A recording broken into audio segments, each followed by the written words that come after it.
The name Richard Ramirez evokes fear, horror, and disbelief. Known to many as the Night Stalker, he terrorized the greater Los Angeles area in the early 1980s with a series of murders, assaults, and break-ins so brutal that authorities described his actions as unlike anything they had ever seen. His crimes moved fast, striking from one neighborhood to the next, leaving behind victims and chaos until the police finally caught up to him.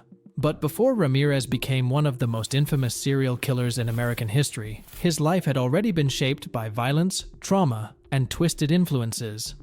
Richard was born on February 29, 1960, in El Paso, Texas, the youngest of 5 children.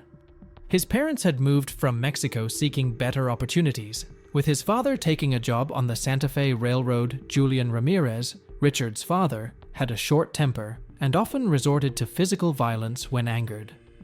Richard grew up in a home where abuse was a daily reality. Living in such a violent environment left deep marks on him, shaping his perception of the world and the people around him. The constant fear and intimidation from his father made Richard quiet, withdrawn, and increasingly detached from those around him. The presence of an older cousin, Miguel "Mike" Ramirez, would later have a profound impact on Richard. Mike, a decorated U.S. Army Green Beret, returned from combat with stories of extreme violence, including acts committed during the Vietnam War. He shared gruesome details, sometimes showing photographs of victims, often women, who had been bound or harmed. For Richard, these stories blurred the line between reality and horror, turning violence into a form of fascination and even admiration. Mike also taught Richard stealth and tactical skills, which would later play a role in his crimes. The combination of physical abuse at home and the glorification of violence by someone he admired left young Richard highly impressionable and susceptible to dark influences.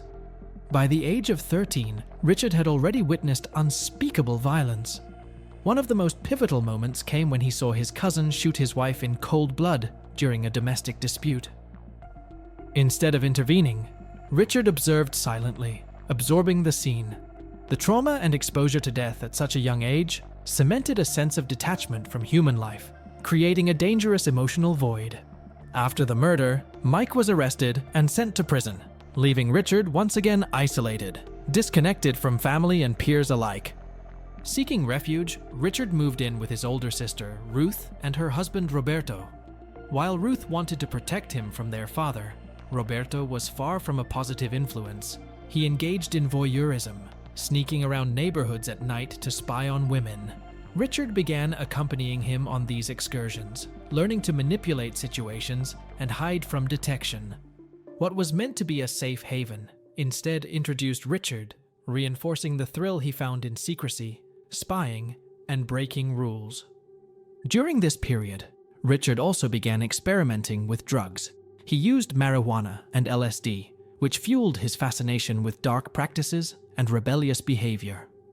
Along with this, he developed an interest in Satanism, exploring occult practices and ideas that glorified chaos and destruction.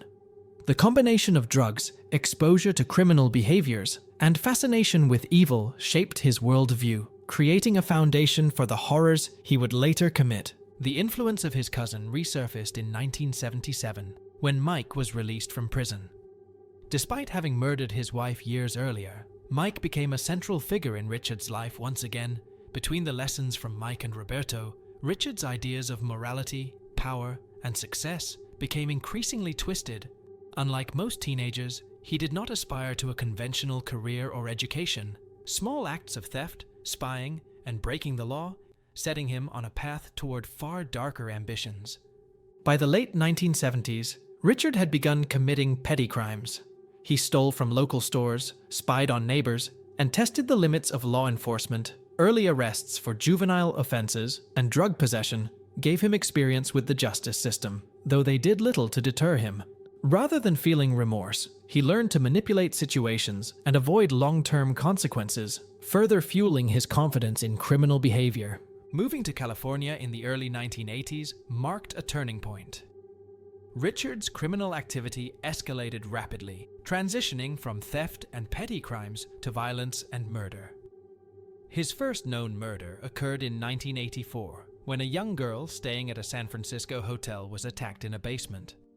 The crime went unnoticed initially, allowing Richard to escape suspicion and solidifying the thrill of killing without consequence. From 1984 to 1985, Richard Ramirez carried out a series of brutal attacks across Southern California.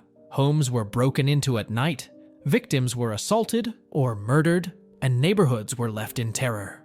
His methods varied with each victim. Some were shot, others stabbed, strangled, or beaten. He sometimes mutilated bodies, leaving behind evidence meant to shock, while in other cases, victims were left alive to be witnesses or coerced into assisting him. Every crime reflected careful planning, opportunism, and the desire to exert control. His spree created panic across the region, earning him names in the media such as the Night Stalker, the Walk-In Killer, and the Valley Intruder. Each attack seemed more daring than the last, often occurring within hours or days of one another. The randomness of his targets, combined with the brutality of his acts, made it difficult for law enforcement to anticipate his next move. Communities were gripped with fear, unsure of when or where the Night Stalker would strike next. In one notable incident, a young boy in Mission Viejo woke to noises outside his bedroom, alerting his parents. Richard fled the house, avoiding detection, but the boy memorized the car Richard drove and part of its license plate. This detail would later prove critical in identifying him. Just days later, he attacked another home, injuring a man and assaulting a woman who survived and provided police with a description. Investigators began to piece together a profile, linking footprints, ballistics, and eventually fingerprints to a single suspect. Once his identity was established, Richard's movements were monitored closely. Returning to Los Angeles, he was recognized by residents in public, prompting a desperate flight attempt. He tried to carjack several vehicles, but bystanders intervened, restraining him until police arrived. After more than a year of terror, the Night Stalker was finally in custody, ending a reign of violence that had left dozens dead or traumatized. The trial revealed the extent of Richard's depravity. He remained defiant, displaying pentagrams and making statements that reflected his allegiance to satanic beliefs. Evidence, including fingerprints, dental records, and witness testimony, confirmed his guilt. In 1989, he was convicted of multiple murders, assaults, sexual attacks, and burglaries, receiving several death sentences. Despite the gravity of his crimes, a fascination with him persisted, especially among certain women who sent letters or sought relationships with him in prison. He even married one of his admirers behind bars, though the relationship later ended. Richard Ramirez never faced execution, dying in 2013 from illness at the age of 53. His death did not erase the trauma he caused, nor did it bring full closure to the families affected by his crimes.